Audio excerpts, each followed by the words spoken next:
বাড়ির লোকরা কি বলতো?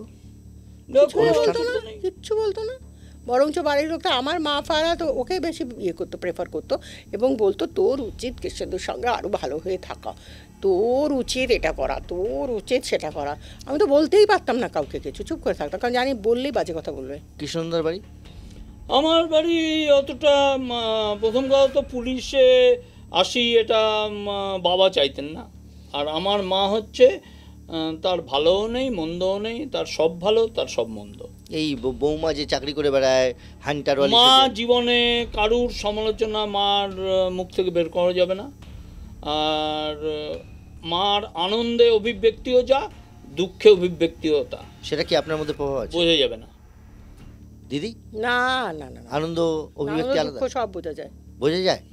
আচ্ছা। ওর না, ওর বাবার মতো, আচ্ছা, মায়ের মতো। তাহলে সেটা বেটার নাকি? না বেটার কিনা জানি না, মোটামুটি ঠিকই চলে তো যাচ্ছে দেখছি এখনো পর্যন্ত? হ্যাঁ চলে যাচ্ছে। চেঞ্জ করার কোনো রকম আগ্রহ ছিল? চেঞ্জ করার আগ্রহ কি করে থাকবে বলো?